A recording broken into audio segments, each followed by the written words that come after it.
Hello BSc 6 semester, कैसे हैं आप सभी लोग। उम्मीद है कि आप लोग ठीक होंगे। आज हम बात कर रहे हैं, हम अभी तक क्या क्या डिस्कस कर चुके हैं, एक बार हम उसको देख लेते हैं। तो हम ब्लैक बॉडी रेडिएशन पे ही हैं अभी, और ब्लैक बॉडी रेडिएशन पे हम क्या क्या पढ़ चुके हैं। हमने ब्लैक बॉडी रेडिएशन में अभी कौन कौन से क्वेश्चन के आंसर देख लिए हैं। तो हमने व्हाट इज़ ब्लैक बॉडी इसको देख लिया है, ठीक है, कि ब्लैक बॉडी क्या है और ब्लैक बॉडी रेडिएशन क्या है, और right the Planck radiation equation. तो प्लांक रेडिएशन इक्वेशन भी मैंने आपको लिखाई है, ये है प्लांक रेडिएशन इक्वेशन, ये मैंने समझाई थी आपको पिछली वीडियो में, और उसको एक तरफ को मैंने ये हिंदी में भी पूरा समझा रखा है, ठीक है। और इसके अलावा एक क्वेश्चन यहाँ पे नहीं दे रखा है, जिसको हम रैले जीन्स इक्वेशन कहते हैं, या अल्ट्रावायलेट कैटास्ट्रॉफी कहते हैं इसको, ठीक है। तो अल्ट्रावायलेट कैटास्ट्रॉफी को भी हमने, या रैले जीन्स इक्वेशन को भी हमने समझ लिया है, ठीक है। ओके, तो ये हमने टॉपिक यहाँ पे कवर कर लिए हैं। अल्ट्रावायलेट कैटास्ट्रॉफी कहते हैं इस कॉन्सेप्ट को, रैले जीन्स इक्वेशन को। तो ये हम डिस्कस कर चुके हैं, और आज हम जो पढ़ेंगे वो बहुत ही बेसिक सी थ्योरी है, जो हम बहुत छोटी क्लास से पढ़ते आ रहे हैं, यानी कि 11th क्लास से पढ़ते आ रहे हैं। वो है, प्लांक ने जब ये सारी चीज़ें समझाई, तो प्लांक का एक एनर्जी को लेके प्लांक क्या मानता है, ठीक है। तो प्लांक क्या मानते हैं एनर्जी को लेके, उसको हम कहते हैं प्लांक क्वांटम थ्योरी, ठीक है। इसको मैं समझा रहा हूँ, और ब्लैक बॉडी रेडिएशन का कुछ सिग्निफिकेंस हम देखेंगे, ठीक है। तो फिर इसको देखेंगे, आज हमारे ये पूरा टॉपिक हमारा कंप्लीट हो जाएगा, ठीक है। तो ये थोड़े लंबे टॉपिक थे, कोई दिक्कत नहीं है। तो प्लांक क्या जो क्वांटम थ्योरी है वो क्या कहती है, यहाँ पे लिखी हुई है, यहाँ पे इसके नोट्स दे रखे हैं। मैं एक बार इसको इरेज कर देता हूँ, जो मैंने पहले पढ़ाया था, ठीक है।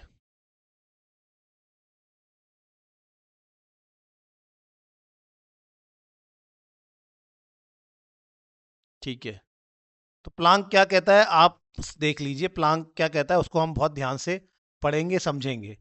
तो प्लांक क्या कहता है, प्लांक की जो क्वांटम थ्योरी है वो क्या है। प्लांक की क्वांटम थ्योरी, क्योंकि जो क्लासिकल फिजिक्स है, जो क्लासिकल उस टाइम में थ्योरी हुआ करती थी फिजिक्स की, वो ब्लैक बॉडी रेडिएशन को समझाने में असमर्थ थी, ठीक है। वो ब्लैक बॉडी रेडिएशन को नहीं समझा पाई थी। तो जो क्लासिकल थ्योरी है, या क्लासिकल फिजिक्स जिसको कहते हैं, उसमें उसको हम रैले जीन्स इक्वेशन भी कहते हैं, ठीक है। तो क्लासिकल फिजिक्स या क्लासिकल थ्योरी ऑफ साइंस जो उस समय हुआ करती थी, उसको हम रैले जीन्स इक्वेशन कहते हैं। उसी को अल्ट्रावायलेट कैटास्ट्रॉफी भी कहते हैं, ठीक है। तो वो आपको जो है हमने पीछे अगले पिछले वीडियो में उसको हमने आपको समझाया है। तो उसको हम अल्ट्रावायलेट कैटास्ट्रॉफी कहते हैं।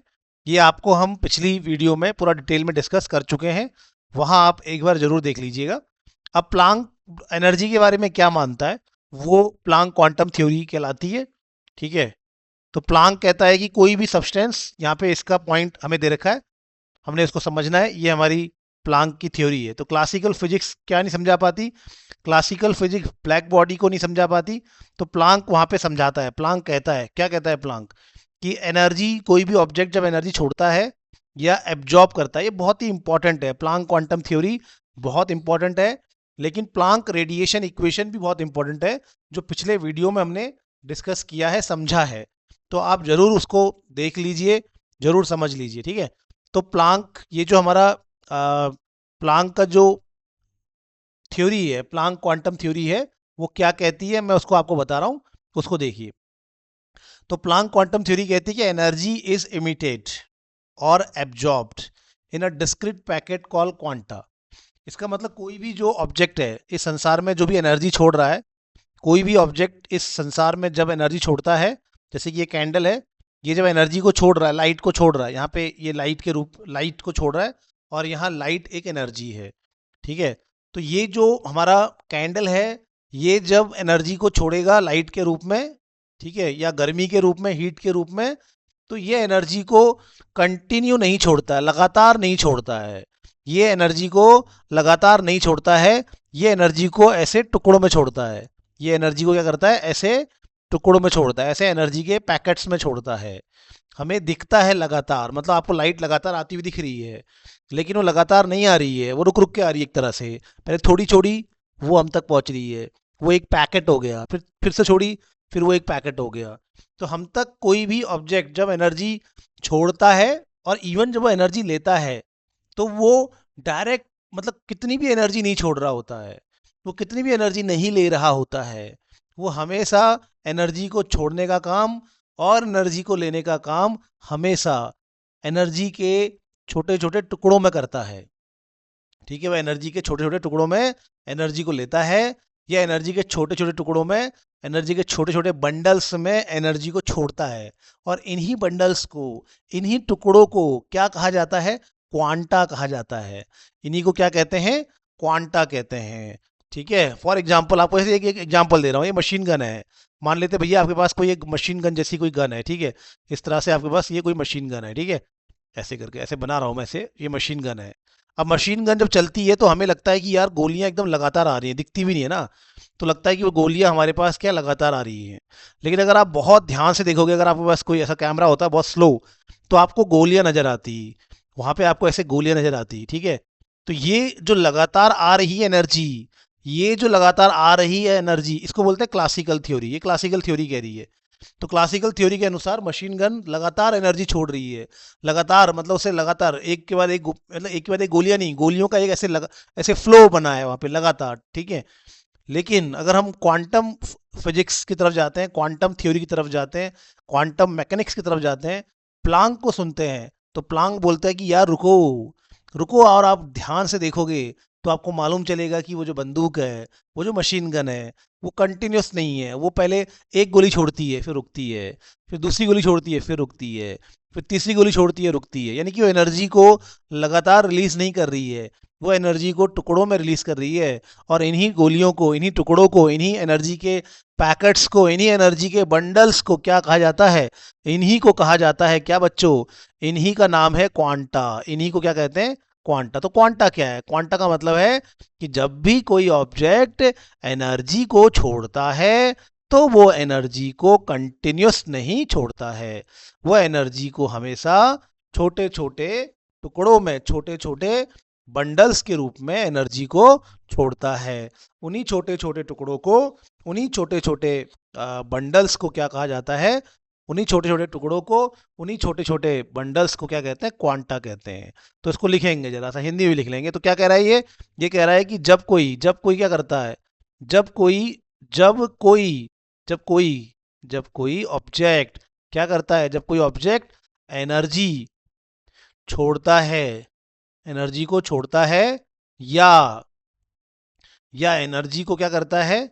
या एनर्जी को छोड़ता है या एब्जॉर्ब करता है। एनर्जी को छोड़ता है या एब्जॉर्ब करता है, तो वह यह काम कैसे करता है? यह कार्य कैसे करता है? एनर्जी के टुकड़े, एनर्जी के बंडल, एनर्जी का एक टुकड़ा होता है, एनर्जी के बंडल के रूप में करता है। ऐसा नहीं कि लगातार लगातार छोड़ रहा है, के रूप में करता है, के रूप में करता है। इन्हीं को क्या कहते हैं? इन्हीं एनर्जी के, इन्हीं इन्हीं एनर्जी के इन्हीं एनर्जी के बंडल को क्या कहते हैं? इन्हीं एनर्जी के बंडल को क्या कहते हैं? इन्हीं एनर्जी के बंडल को क्वांटा कहते हैं, क्वांटा कहते हैं। ये बात को ध्यान रखना है आपने, ठीक है। इन्हीं एनर्जी के बंडल को, इन्हीं एनर्जी के टुकड़ों को क्या कहा जाता है? क्वांटा कहा जाता है। दिस इज वेरी इंपॉर्टेंट, ठीक है, बहुत ही आसान सी बात है। ठीक है, जैसे कि आप रोटी है, मतलब एक एनामोली टाइप की कर रहा हूं मैं। आप एक रोटी किसी के पास आ गई, तो आप अगर एक साथ रोटी खा जाओगे तो वो है आपका क्लासिकल अप्रोच, कि भैया रोटियां ही खा लिया आपने एक साथ, ठीक है, आपने एनर्जी को एक साथ कंटिन्यू ले लिया, या एनर्जी को एक साथ कंटिन्यू छोड़ दिया, ठीक है। लेकिन अगर हम इसका क्वांटम अप्रोच देखेंगे, तो क्वांटम के अनुसार, प्लांक के अनुसार, एनर्जी को वो सब्सटेंस, या हम रोटी को कैसे खाएंगे? टुकड़ों के रूप में खाएंगे। तो वो टुकड़े क्या कहलाएंगे रोटी के? वो कहलाएंगे क्वांटा। वो क्या कहलाएंगे? क्वांटा। और अगर ये लाइट, अगर ये एनर्जी लाइट के रूप में, लाइट है, मान लो ये एनर्जी लाइट है, तो लाइट में इन क्वांटा को क्या कहते हैं? लाइट में इन क्वांटा को कहते हैं फोटोन। क्या कहते हैं? तो लाइट के केस में इन क्वांटा को क्या कहते हैं, फोटोन कहते हैं। तो ये बात ध्यान रखना, मैं इसमें एक पेज ऐड कर देता हूँ, फिर हम इसको समझते हैं फिर से। तो in case of light, light के केस में, ठीक है, तो लाइट के केस में इसको भी ध्यान रखना, इसको बना लेते हैं नोट कि लाइट के केस में, लाइट के केस में इन इन इन क्वांटा को, क्वांटा को क्या कहते हैं, को फोटोन कहते हैं। इसको क्या कहते हैं, फोटोन कहते हैं। यानी कि सूरज क्या कर रहा है, ऐसा लग रहा है कि सूरज से ये वेव आ रही है ऐसे करके, और यहाँ पे आप खड़े हो, ठीक है, आपको लग रहा है कि ये कंटिन्यूअस है, कहीं पे टूटी नहीं है। आपको लग रहा है कि इस एक धागे से, इस वेव रूपी, इस एनर्जी रूपी धागे से, इस एनर्जी रूपी धागे से ये सन और आप जुड़े हैं, सन और आप जुड़े हैं और लगातार है, ये कंटिन्यूअस है, आपको ऐसा लग रहा है। तो ये है क्लासिकल मानना, ये क्लासिकल अप्रोच है, ये क्लासिकल सोच है, ठीक है, ये क्लासिकल अप्रोच है। लेकिन जो क्वांटम अप्रोच है वो ऐसा नहीं है, वो है कि भैया लाइट टुकड़ों के रूप में आ रही है ऐसे करके। लाइट कैसे आ रही है, टुकड़ों के रूप में आ रही है अब तक, ठीक है, ये एक टुकड़ा अब तक पहुंच गया। तो ये लाइट के छोटे छोटे क्या हैं, एनर्जी के छोटे छोटे टुकड़े हैं। लाइट के इन्हीं टुकड़ों को प्लांक कहता है क्वांटा, क्या कहता है, क्वांटा। और इन्हीं को क्या कहा जाता है लाइट के केस में, इन्हीं टुकड़ों को फोटोन भी कहते हैं। और ये आइंस्टीन ने बताया था, ठीक है, ये आइंस्टीन के द्वारा बताया गया था, ये बात को ध्यान रखना है, ठीक है। तो हम ये समझ गए हैं। दूसरा, तो ये है हमारा प्लांक का क्वांटम सिद्धांत, ये है, और ये बोर को सपोर्ट करता है, बोर मॉडल को सपोर्ट करेगा। इसी के आधार पे बोर मॉडल आता है, जिसको हम थोड़ी देर में आगे समझेंगे, ठीक है। अब अगला देखो, तो ये हमने समझ लिया। अब इसका दूसरा पॉइंट क्या है, इस थ्योरी का दूसरा पॉइंट क्या है, इस थ्योरी का दूसरा पॉइंट यहाँ पे क्या लिखा हुआ है उसको भी देख लेते हैं। हाँ, तो ये जो आपका यहाँ पे देखेंगे, तो यहाँ पे आपको आप देखेंगे, तो एनर्जी ऑफ ईच क्वांटा, जो हर एक क्वांटा जो होता है उसकी एनर्जी कितनी होती है, equal to h nu, where h equal to Planck constant और nu is the frequency. Thus energy exchange is quantized and not continuous. इसके बारे में हम समझेंगे अभी, ठीक है। तो वो क्या कह रहा है, वो कह रहा है कि भैया जो एनर्जी होती है, एनर्जी मतलब जो एक एक कण, एक जो बंडल है, एक जो ऊर्जा का बंडल है, एक जो ऊर्जा का टुकड़ा है जिसको क्वांटा कहा जा रहा है, उसकी एनर्जी कितनी होती है। तो एक जो हमारा ऊर्जा, एक जो हमारे पास कण है, एक जो हमारे पास ये जो एनर्जी का एक टुकड़ा है, इसकी एनर्जी कितनी होगी, उसकी फ्रीक्वेंसी के डायरेक्टली प्रोपोर्शनल होगी।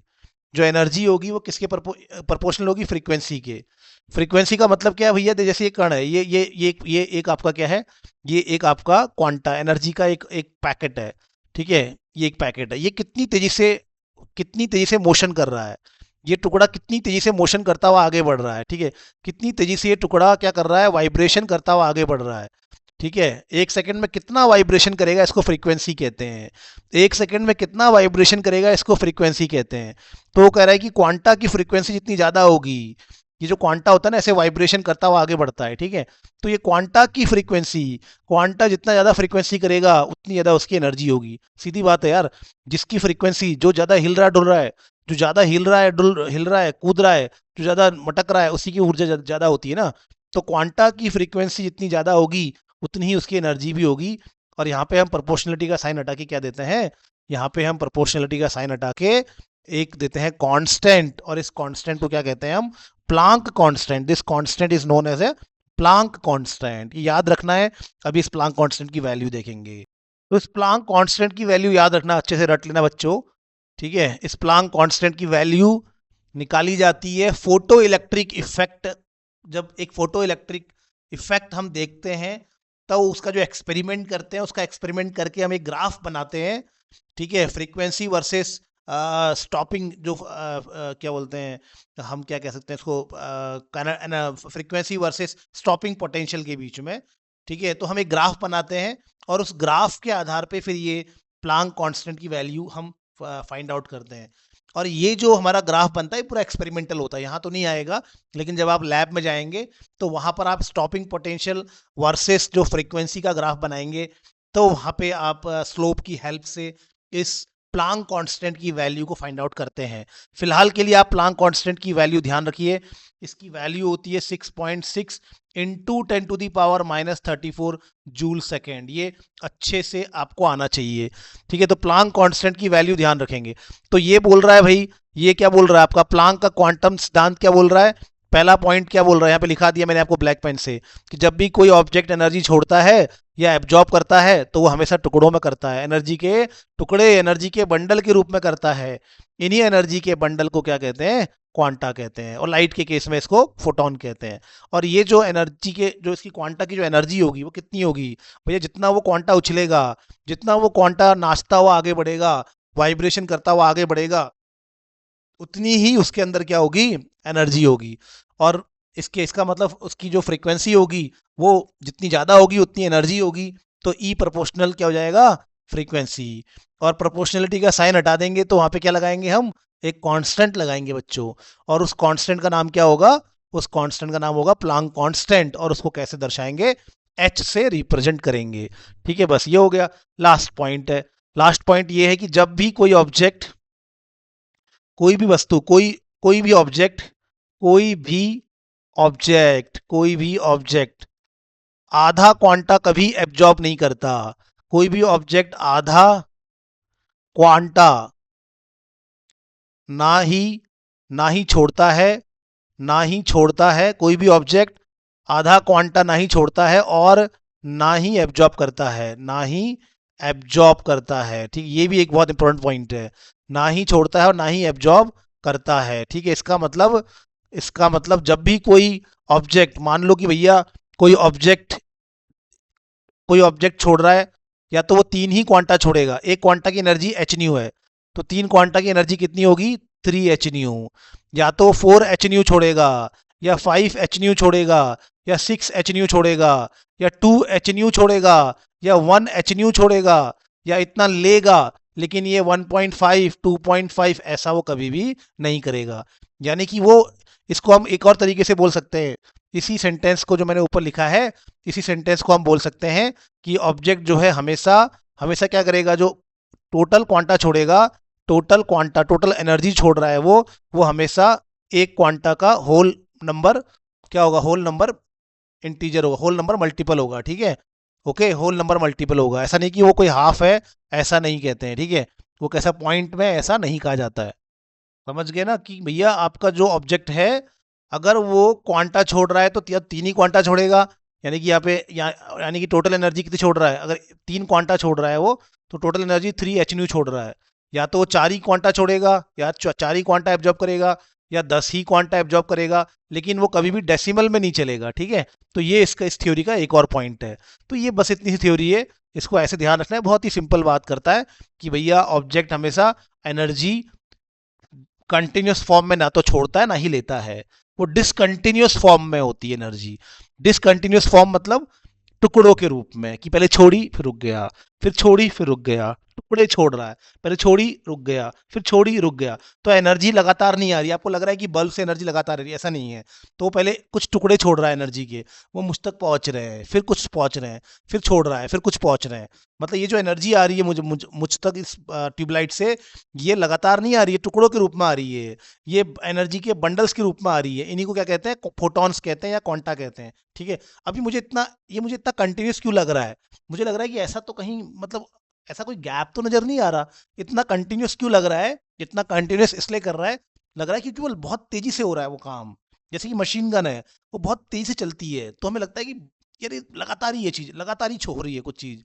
लेकिन उस अगर हम बहुत स्लोली देखेंगे, कोई बहुत ही हाई रिजोल्यूशन के कैमरे से देखेंगे, तो हमें वो गोलियां धीरे धीरे जाती हुई नजर आएंगी। हमें लगेगा कि हाँ वो टुकड़ों में छोड़ रहा है ना, तो वही बात कर रहा है। और एक क्वांटा की एनर्जी उसके फ्रीक्वेंसी के डायरेक्टली प्रोपोर्शनल होती है। और कभी भी वो, जब भी कोई ऑब्जेक्ट क्वांटा छोड़ता है, तो वो 3 क्वांटा, 4 क्वांटा, 10 क्वांटा, 100 क्वांटा छोड़ता है। ऐसा नहीं कि वो 3.5 क्वांटा छोड़ रहा है, 4.5 क्वांटा छोड़ रहा है, नहीं। वो हमेशा एनर्जी को whole number multiple of quanta छोड़ता है, वो हमेशा एनर्जी को whole number multiple of quanta छोड़ता है। तो ये हमारी क्या हो गई, ये हमारी प्लांक की थ्योरी भी खत्म हो गई। तो ये क्वेश्चन हमने ऑलमोस्ट पूरा कवर कर लिया है। अब थोड़ा सा एक आध क्या बताना था इसमें मैंने आपको, बस ये mention the significance of black body radiation का सिग्निफिकेंस यहाँ लिखा है, मैं बता देता हूँ आपको। इसको आप नोट कर लेंगे, इसको आप नोट कर लीजिए कि सिग्निफिकेंस क्या है भाई, ब्लैक बॉडी रेडिएशन का महत्व क्या है। तो ब्लैक बॉडी रेडिएशन की इंपॉर्टेंस क्या है कि भैया इसी से क्वांटम थ्योरी बनती है। सब चीज़ें भी आगे देखेंगे, इसी से क्वांटम थ्योरी बनती है। ब्लैक बॉडी से ही क्या आया, प्लांक क्वांटम सिद्धांत आया। ठीक है, ये एनर्जी डिस्ट्रीब्यूशन को समझा पाया है। ठीक है, it explain the energy distribution correctly. ये बता पाया है कि एनर्जी जो है वो कंटिन्यूस नहीं होती, ये बताता है कि एनर्जी क्या है, डिसकंटिन्यूस है। ये मॉडर्न फिजिक्स का बेस बनता है, ठीक है। बस ये practical application the temperature measurements and astrophysics physics में काम आता है, इसको लिख लीजिए आप, ठीक है। तो ये इसके क्या है, ब्लैक बॉडी रेडिएशन के सिग्निफिकेंस हैं।